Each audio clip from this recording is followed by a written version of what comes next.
You sometimes will see unusual vehicles in State College on the road, often because the university is here. As an example, the Oscar Mayer Wienermobile shows up occasionally in town when that company is interviewing. Over the last 10 days, the meteorology department welcomed its own unusual vehicle to campus, the so-called Doppler on wheels, or DOW for short. From the outside, a Doppler on wheels pretty much lives up to its name, a Doppler radar mounted on a flatbed truck. But unlike conventional Doppler radars, where the radar antenna is inside a weatherproof dome, the antenna for the DOW sits and spins on the back of the truck, unprotected from the elements.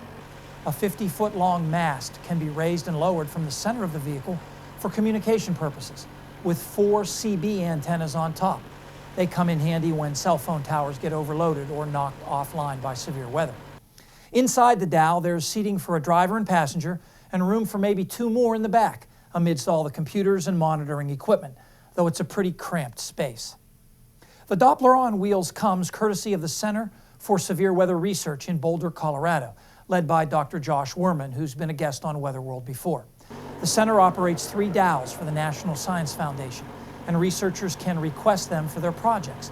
In fact, the DOWs have been used in more than 30 field projects in the last 20 years, and not just to study severe weather. Last winter, as part of a lake effect snow project, they spent a month to the lee of Lake Ontario, a deployment that comes with its own hazards. You have to be really careful because it's so cold outside, it's so windy outside when you're right up next to the lake studying these storms. So you kind of have to stay in the truck because if you open the door, you could risk breaking the door if you let go. But a DOW can also be reserved for educational purposes, and that's what Penn State professors Yvette Richardson and Matthew Kumjian did to supplement their radar and mesoscale meteorology courses. Traeger Meyer is the DOW technician and operator who actually drove the Doppler on wheels from Colorado to State College. So the DOW weighs about 26,000 pounds, that's 13 tons. We've got about 220 gallons of fuel underneath of us, that's diesel. We get 4 miles per gallon, so not the best mileage numbers there, but that means we can go about 800 miles between fill-ups.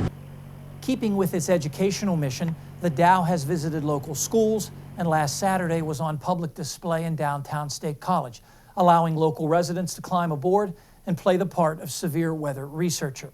In addition, with thunderstorms in central Pennsylvania last Tuesday and a strong cold front last Friday night, Penn State meteorology students actually collected their own DOW data in real time.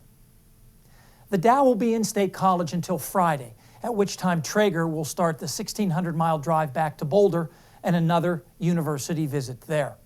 The next deployment of the DOW for field research will be next June on the Great Plains as part of a study of nighttime thunderstorms. Paul Knight is up next with our extended forecast.